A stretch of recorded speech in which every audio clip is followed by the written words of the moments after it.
자격이 없어요. 오늘 조선일보에도 한 대표 리더십에 관련된 보도가 나오고 있습니다. 한 대표 스스로 당원과 스킨십을 늘리려고 노력하고 있지만 소통하는 인사들의 폭이 좁고 업무 중심이다. 상당수의 친윤 의원들은 한 대표가 어떻게 하나 관망하고 있는데 한 대표가 과연 협력을 이끌어낼 수 있을지 정치력을 못해. 발휘할지 지켜봐야 된다. 뭐 이런 보도가 나오고 있습니다. 그러니까 어떤 한동훈 대표의 돌파력이 어느 정도냐 과연 있는 거. 그러니까 지금 뭐 그건 어떻게 보세요? 지금 생중계 하자고 그러지 않습니까? 그건 쇼하는 거예요. 네. 이거는 정치의 기본 문법을 모르는 겁니다. 네. 생중계 하려면 토론회를 하자고 해야죠. 토론회를 해서 주어진 의제와 공정한 사회자를 두고 네. 여기서 국민들 의견도 듣고 해서 토론회 하면 돼요. 회담이라고 하는 거는요. 네. 당 대표 정치인들 간의 회담은 각자 하고 싶은 얘기를 공개된 시간에 하는 겁니다. 그다음에 실제로 한 대표님 최상병 특검 합시다. 우리가 지금까지 여기까지 했는데 어디까지 서로 양보하고 네. 이렇게 합시다. 그러면 한 대표가 저도 이걸 하고 싶은데 당내에서는 이런 반대가 있으니 요 정도는 조금 이 대표님께서 양해해 주시면 우리가 요런 선에서 한번 저도 가서 당에 설득해서 네. 제가 한번 밀어붙여 보겠습니다. 네. 요거는 좀 해주세요. 이렇게 얘기를 하는 자리가 비공개 회담인 겁니다. 네. 이렇게 해서 서로 간에 협상 파트너와 속 깊은 이야기, 공개적으로 할 수 없는 이야기를 통해서 정치적 결과를 만들어내는 게 회담이에요. 네. 그거 못하는 거예요. 근데 왜 못하나를 얘기를 해보니까 김재원 최고위원이 네. 힌트를 줬어요. 그리고 뭐라고요? 극우 유튜버들이 하는 얘기가 있어요. 극우 유튜버들은 뭐냐고 하면 한동훈 대표는 소위 간첩이라고 생각을 해요. 한동훈 대표가 네, 좌파 뭐 옆에 주변에 있는 사람들 다 좌파고 좌파가 침투시킨 간첩이에요. 좌파가 침투시킨 간첩이라서 네. 비공개하면 둘 중에 하나다. 이재명한테 속아 넘어가든지 아니면 이재명이랑 짜웅해가지고 네. 윤석열을 박살내려고 할 것이다. 라고 극우 유튜버들이 생각을 해요. 아니 근데 자기들이 뽑은 대표 아니에요? 네. 그러니까 극우 유튜버들은 친윤 쪽에 친윤이니까 원희룡 후보 찍었나? 네, 그분들이는 극우 네. 유튜버라고 생각을 해. 그러니까 근데 한동훈 대표는 그걸 의식을 하는 거예요. 그 범 자기 지지층이니까. 그러니까 그럼 나는 절대 속아 넘어가지 않고 절대 이재명과 한 편이 아니에요. 네. 라는 걸 보여주고 싶은 거예요. 그래서 TV 토론을 통해서 나는 이재명 생중계 다 대표하고 각을 세워서 이렇게 싸우고 있노라. 그걸 보여주고 싶은 게 하나. 그 다음에 하나는 진정성이 전혀 없는 거죠. 이걸 통해서 어떤 특정한 이 지금 이렇게 소위 법안이 통과되고 거부권이 행사되고 법안이 통과되고 거부권이 행사되는 이 국면을 어떤 방식으로든 야당에서는 조국 대표도 그렇고 저도 그렇고 이재명 대표도 마찬가지예요. 이 국면을 어떻게 돌파할 거냐, 어떻게 타개할 거냐, 더 세게 밀어붙이는 거는 어디까지. 그다음에 그 와중에서라도 몇 사람이라도 설득을 해서 이건 아니지 않냐라고 하든지 또는 뭐 대타협을 해가지고 이렇게 해서라도 이 국면을 돌파를 해서 최혜병의 죽음의 진실, 수사외압의 진실을 꼭 밝혀야 되겠다. 민생의제 몇 개라도 좀 제발 좀 통과시켜야 되지 않겠냐. 이런 생각을 하고 있는 겁니다. 그런데 원래 그 여당 대표가 그 생각을 더 많이 해야 되는 거거든요. 그거 할 생각이 없는 거예요. 정치에 진지하지 않아요. 진지하지 않고 어디 가서 사진 찍을 생각, 어디 가서 멋지게 보일 생각 이런 것만 하고 있는 거예요. 원래 그런 거는 중학교 2, 3학년 때 졸업해야 되는 겁니다. 걱정이네요. 진짜 정말 제가 보기에는 그 의원님께서 말씀해 주신 대로 최근에 보도 나온 거 보면 지금 뭡니까 가계 부채가 역대 최고라는 거고 1,896조 원이나 되는 거고 그런데도 집값이 올라가 가지고 서울의 집값이 올라서 또 이게 부동산 버블이 또 형성되는 것은 아닌가 싶어서 더 문제는 뭐냐면 이분들은 집값 떨어지는 것에 대해서 진심으로 걱정하고 진심으로 집값을 계속해서 부양해야 된다고 생각하는 분들인 것이 뭐냐면 최근에 무제한 매입 그러니까 매입 임대 아파트를 무제한 매입하겠다고 그랬어. 매입 임대 아파트가 아니라 매입 주택, 매입 임대 주택이라는 게 뭐냐면 주택가에 있는 거를 사서 그거를 공공주택으로 만들어서 저렴하게 공급을 하겠다. 그래서 주택 문제, 주거권 문제를 해결하겠다라는 발상으로부터 시작이 된 겁니다. 지금의 임대 아파트는 한 군데 모여 있으니까 이게 그렇죠. 낙인 찍기의 효과도 맞아요. 있고 예. 그다음에 다양한 가족 구성원의 주거 형태를 보장을 못해요. 맞아요. 저도 철거투쟁하고 임대 아파트 예. 살아봤어요. 예. 그러니까 저도 그런 우리 동네 사람들에 대해서 다른 동네 사람들이 가지고 있었던 스티그마라는 것, 예. 낙인 찍기 효과가 있단 말이에요. 네. 근데 어떤 일이 벌어지면 4인 가족입니다. 부부가 있고 아들 하나 딸 하나 있어요. 예. 얘네들이 그 사춘기가 되면 예. 아들은 부엌에서 자야 돼요. 방 2칸이거든요. 부부가 주무시고 작은 방에는 딸내미 재워야 될 거 아니에요. 사춘기 예, 지나면. 예, 예. 아들은 부엌에서 자야 돼요. 이게 이 정도로 아주 협소하단 말이에요. 형태 자체가. 그래서 매입 주택을 하면 다양한 가족 구성 형태에 따라서 거기에 적합한 걸 네네. 제공을 할 수 있어. 근데 예. 윤석열 정권 들어서 예. 그 예산이 다 없어집니다. 작년까지 6조 가까운 예산이 싹 없어져요. 정말요? 예. 어떻게 살라는 거예요? 그러니까요. 예. 그랬다가 예. 갑자기 예. 며칠 전에 예. 매입 임대주택을 무제한 사드리겠다. 왜 그런 갑자기 거예요? 바뀌었어요. 그러니까 왜 근데 그런 거예요? 요건이 뭐냐면 예. 주택시장 활성화를 위해 지금 안 팔리는 주택을 국가가 다 사주겠다는 거예요. 그러니까 이게 서민들의 주거권 보장이 보장을 아니에요. 위해가 예. 아니라 예. 야 니네도 매입 임대주택 좋다고 했잖아. 그거 다 국가가 사줄게.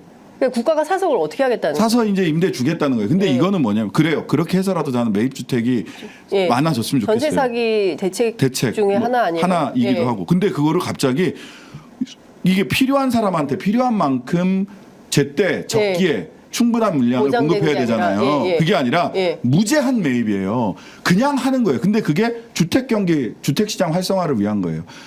주택값 떨어지는 것을 이제 정부가 돈을 때려 박아서라도 부양하겠다라고 하는 거예요. 그러니까 예. 이 주거권 운동을 하거나 저도 그런데 모욕감을 느꼈어요. 뭐냐면 주거 빈곤층들을 도구화해서 예. 주택시장 활성화하는데 야 니네 명의 좀 빌려 쓰자.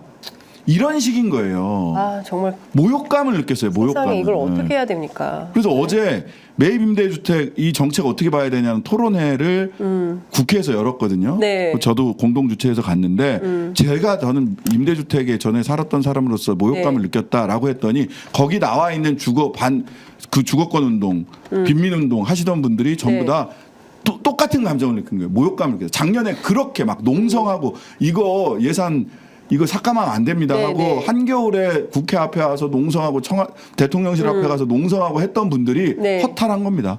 그러니까 지금 뭐냐면 민생이 굉장히 먹고 살기가 힘든 거예요. 뭐 여러 가지 뭐 TMF 사태도 저희가 계속 얘기를 하고 있지만 해결 기미가 잘 보이지 않고 있고 그런데다가 이제 물가는 또 계속 올라가고 그래서 최소한 뭔가 지금 경제 활성화를 위한 대책이 필요한데 그래서 민주당에서는 이제 그 전국민 25만 원 이걸 이제 들고 나온 것이고 근데 관련해서 국민의힘은 지금 안이 없는 거잖아요. 그러니까 민주당은 도대체 당신들 생각이 뭔지 만나서 얘기라도 좀 들어보자.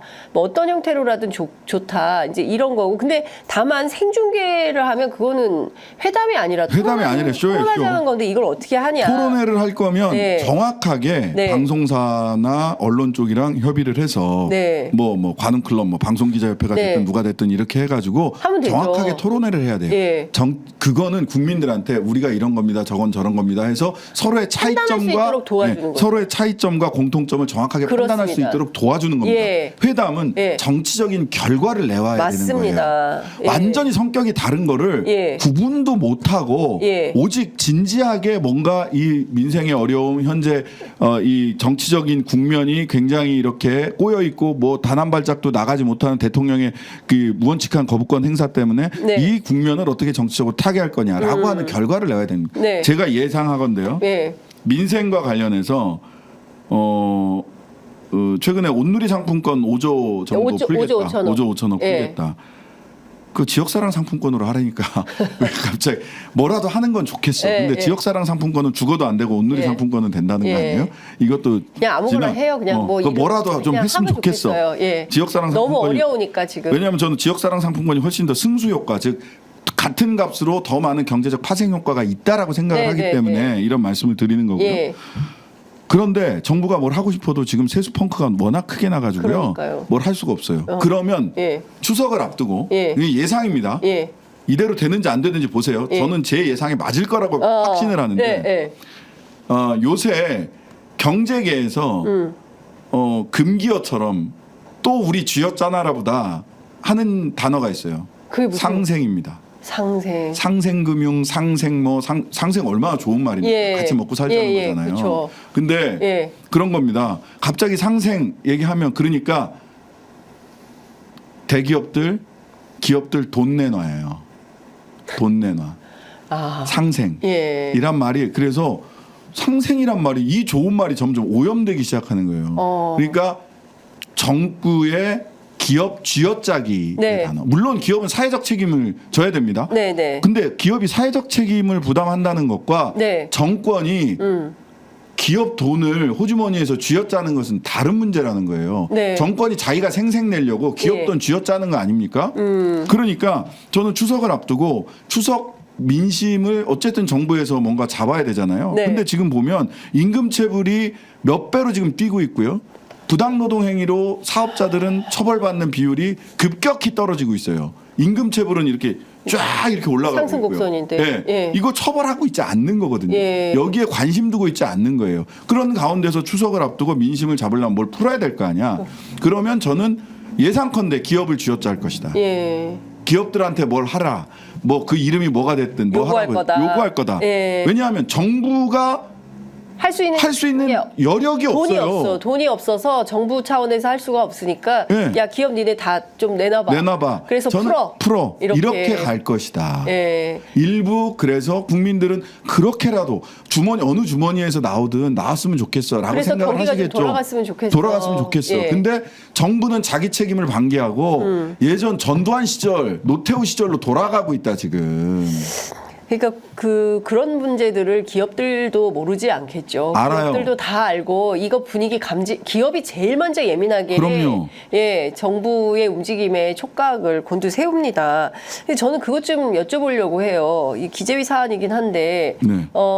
중앙은행, 한국은행에서 어쨌든 금리 동결했잖아요. 네. 근데 경기 부양해야 되는데 왜 올려?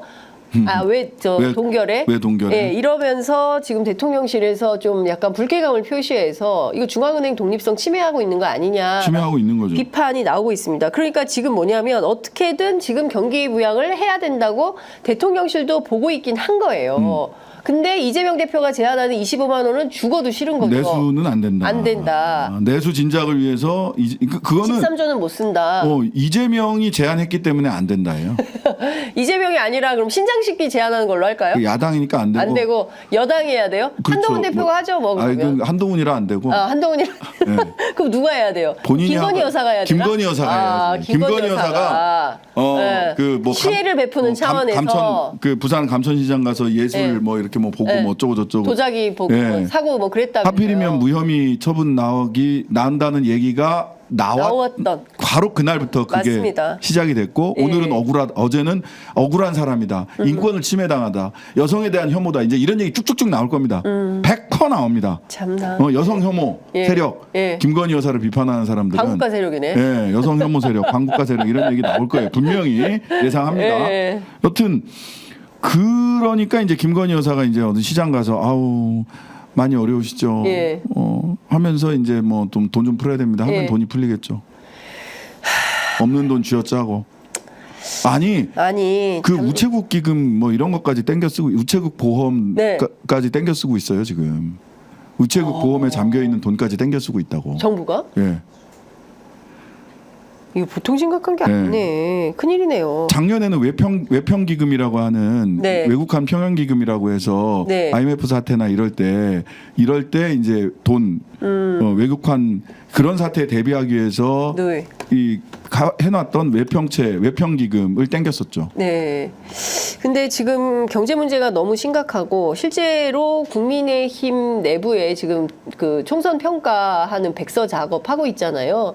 그 백서 팀의 한 일원이 기자들한테 해준 얘기가 실제로 지난 총선의 패인이 뭐냐. 사람들은 런종섭, 할상무 이렇게 생각을 하는데 네. 실제로는 그게 아니라 대파 875원 이게 엄청나게 컸고 또 하나는 컸지. 민생회복지원금 25만 원이었다. 이런 분석을 했다는 거예요. 근데 다만 지금 이 두 가지 안을 그 백서에 넣을 수 있겠냐 없겠냐 이걸 가지고 뭐 갑론을박 중이다. 이제 이런 얘기가 기자들 사이에 흘러다니는데 네네. 중요한 포인트는 국민의힘 내부에서도 총선 진단을 하면서 민생 문제가 힘들고 힘들고 어렵다라는 내용이 확인이 좀 되고 있는 겁니다. 민생 문제가 힘들고 어렵다 1번. 그런데 민생 문제에 대통령이 관심이 없다. 그리고 이 문제를 해결할 능력도 없다. 875원은 관심이 없다의 표상이거든요. 네, 관심이 없으니까 해결할 능력도 없는 거지. 네. 어려울 수 있어요. 하지만 IMF 때를 생각해 보세요. 네. 우리 전 국민이 어려웠지만 네. 정부를 믿고 돌파해 나가겠다. 그렇죠. 라고 하는 신뢰와 정부가 이걸 어떻게 해보려고 정말 노력을 하는구나. 네. 라고 하는 거. 그러니까 나도 한번 열심히 뛰어보아야 되겠다. 이런 생각이 있으니까 거기를 돌파할 수 있었던 거거든요. 그렇죠. 근데 우리 국민들은요, 생각해 보십시오. 국채보상운동, 금모으기 운동, 이런 거 그다음에 했다고요. 예, 삼성 유조선 기름 유출하면 전 국민이 가서 그거 닦잖아요. 바위에 붙어가지고 그런 국민들입니다. 대한민국 국민들이 엄청난 국민들이에요. 그러니까요. 그런데 이런 국민들을 지금 의원님 말씀하신 대로 정말 하찮은 존재 취급하면서 너희들 모르지 우리가 이렇게 해도 니네들이 뭐 어떻게 할 건데 어떻게 할 거야 배째. 네. 뭐 이런 식으로 나오기 때문에 국민들의 불쾌감이나 이런 것이 점점 커지고 있다. 해외 근데 순방 그것에 가면 대해서 맨날 술만 먹고. 아무런 위기감이나 문제의식이 없는 거 아니냐라는 생각이 듭니다. 방금 전에 속보가 나왔는데요. 여당의 정책위 의장인 김상훈 의원도 한국은행의 금리 동결에 대해서 내수 진작 차원에서 아쉬움이 있다. 물론 금통위의 고유 권한이고 뭐 여러 판단을 해서 결정한 것이기 때문에 존중하지만 추석을 앞두고 있고 추석을 대비해서 안정대책과 함께 소비진작 대책을 마련해서 발표할 계획이다. 이런 얘기도 했네요. 그러니까 그게 그 핵심에 제가 보기에는 정부에서 뭐 할 수 있는 것도 일부 있겠지만 기업을 쥐어짤 것이다. 라고 저는 예상합니다. 왜냐하면 알겠습니다. 여력이 없어. 네. 참 다양하게 걱정이다라는 생각이 좀 듭니다. 그래도 의원님을 통해서 수많은 정보를 알게 되니까 또 함께 하시는 청취자분들 지금 10,000명이 넘게 함께하고 계시는데 그러네요. 네. 오랜만에 9천 몇 명에서 항상 그러니까 이렇게 안 되던데 턱걸이를 했는데 이번에는 예, 10,000명이 넘었습니다. 제대로 올라갔습니다. 올라갔습니다. 예, 그 함께 판단해 주시면 좋을 것 같습니다.